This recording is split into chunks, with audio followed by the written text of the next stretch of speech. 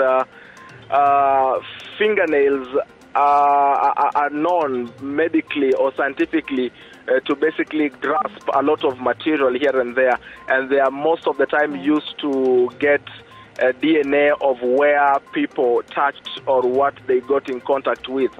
So during the post-mortem in Kenya, a part of the liver was removed for toxicology.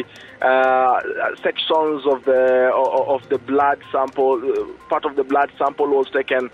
We also see from that report that a fingernail or two have been removed also to understand the aspect of DNA.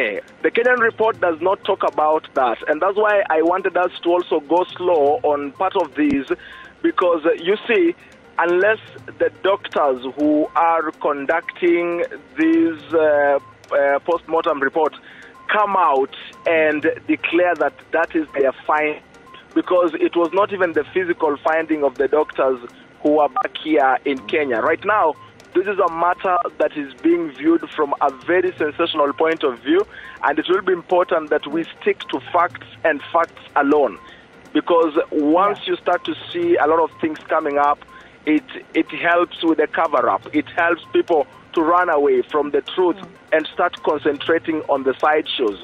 Why am I saying this? I may not be a doctor, Memon, but it is not scientific for a doctor or anyone to actually say how long someone was tortured. You know what I mean? Arshad شریف کے اہل خانہ سے جب اس بارے میں بات کی گئی تو انہوں نے حیرت اور صدمے کا اظہار کیا۔ ارشد شریف کو 2 ہفتے قبل یعنی 23 اکتوبر کو کینیا کے دارالحکومت نیروبی کے مضافاتی علاقے میں قتل کر دیا گیا تھا۔ ان کی لاش کا پوسٹ مارٹم پاکستان منتقلی سے قبل کینیا میں بھی پاکستانی سفارتخانے کے عملے کی نگرانی میں کیا گیا۔ اصل دستاویزات ایک مہر بند لفافے میں ان کے ورثاء کے حوالے کی جانی تھی۔ تاہم بی بی سی سے بات کرتے ہوئے ان کے اہل خانہ نے کہا کہ کینیا سے آنے والے ان دستاویزات میں کاغذات کی نقل تو موجود ہے جبکہ اصل دستاویزات نہیں ہیں، جبکہ لفافے کے ساتھ جڑی چیک لسٹ میں اصل ڈاکومنٹس کے لف ہونے کی تصدیق کی گئی ہے۔ بی بی سی کی ٹیم نے یہ لفافہ اور دستاویزات دیکھیں جن میں اصل کاغذات موجود نہیں تھے، اور جو نقل فراہم کی گئی ان میں سے بھی کئی صفحات اصلی کاغذات کی نقول کی بجائے موبائل فون سے لی گئی تصاویر کے پرنٹ تھے۔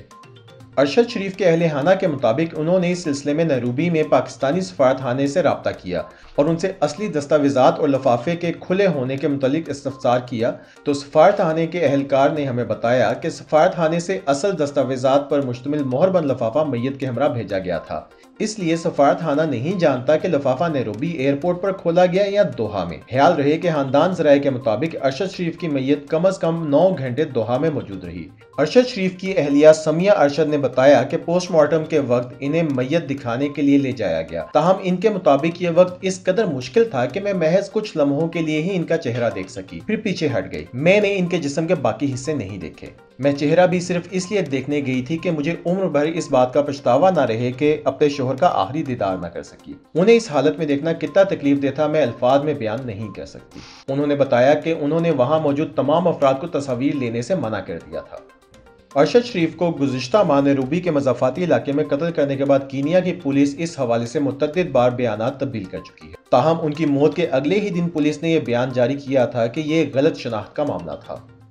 پولیس کے مطابق ارشد شریف کی گاڑی پر اس وقت فائرنگ کی گئی جب وہ پتھر لگا کر بنائے گئے پولیس کے ناکے پر نہیں رکی، اور پولیس اس وقت ایک ایسی گاڑی کی تلاش میں تھی جس میں ایک بچے کے اغوا کی خبر تھی۔ تاہم پولیس نے اپنا بیان تبدیل کرتے ہوئے بعد ازاں یہ بھی کہا کہ ارشد شریف کی گاڑی سے ان پر فائرنگ کی گئی اور جوابی فائرنگ میں وہ ہلاک ہوئے۔ لیکن کینیا پولیس کے ان دعووں پر پہلے دن سے ہی سوالات اٹھ رہے ہیں۔ پاکستان نے تحقیق کے لیے 2 تفتیش کار کینیا روانہ کیے، جن کی واپسی کے بعد رانا ثناء اللہ نے پریس کانفرنس کرتے ہوئے کہا، یہ بات اب واضح ہو رہی ہے کہ ارشد شریف کی موت ایک غلط شناخت کا معاملہ نہیں بلکہ منصوبہ بندی سے کیا گیا قتل ہے۔ دوسری جانب ان کے اہل خانہ کا کہنا ہے کہ پوسٹ مارٹم کی رپورٹ اور ارشد شریف کے قتل کی تحقیقات کے حوالے سے اب تک ان سے رابطہ نہیں کیا گیا، جس کے بعد ان کی والدہ نے چیف جسٹس کو ایک خط بھی لکھا ہے۔ ان کی والدہ کے کہنا ہے کہ یہ ریاست کے خلاف جرم ہوا ہے اور ریاست کو ہی اس پر کارروائی کرنی چاہیے۔ ہم سے کسی نے کوئی رابطہ نہیں کیا اور نہ ہی ہمیں اس کیس پر پیش رفت کے بارے میں بتایا گیا۔ ان کی دوسری اہلیہ اور صحافی جویریہ صدیق نے BBC سے بات کرتے ہوئے کہا کہ انہوں نے ارشد شریف کی چھاتی اور اوپری حصہ اور چہرہ دیکھا تھا۔ وہ کہتی ہیں کہ میں اتنے صدمے میں تھی کہ مجھے یہ خیال نہیں آیا کہ میں ڈاکٹر سے کہوں کہ ان کا پورا جسم دکھایا جائے۔ انہوں نے کہا گولی کے نشان تو تھے، تاہم وہ جگہیں جو میں نے دیکھی وہاں تشدد کے نشان نہیں تھے، تاہم میں ان کے ہاتھ اور جسم کے باقی حصوں کو نہیں دیکھ پائی۔ ان کا کہنا تھا کہ وہ اور خاندان کے دیگر افراد اس وقت صدمے سے گزر رہے ہیں اور پاکستانی حکام کی جانب سے پوسٹ مارٹم رپورٹ انہیں دینے کی بجائے صحافیوں کو دی جا رہی ہے، جو ارشد شریف کی فیملی ممبرز کے جذبات اور تکلیف کا خیال کیے بغیر انہیں ٹی وی پر اور سوشل میڈیا پر چلا رہے ہیں۔ سوشل میڈیا پر اس معاملے پر خاص بحث کی جا رہی ہے اور یہ کہا جا رہا ہے کہ ان رپورٹس کو ٹکڑوں میں لیک کرنے اور ارشد شریف کے ورثاء کو ان رپورٹ سے دور رکھنے کے پیچھے بھی سیاست کی جا رہی ہے اور ارشد شریف کے قتل کو سیاست کے لیے استعمال کرنے کی کوشش کی جا رہی ہے۔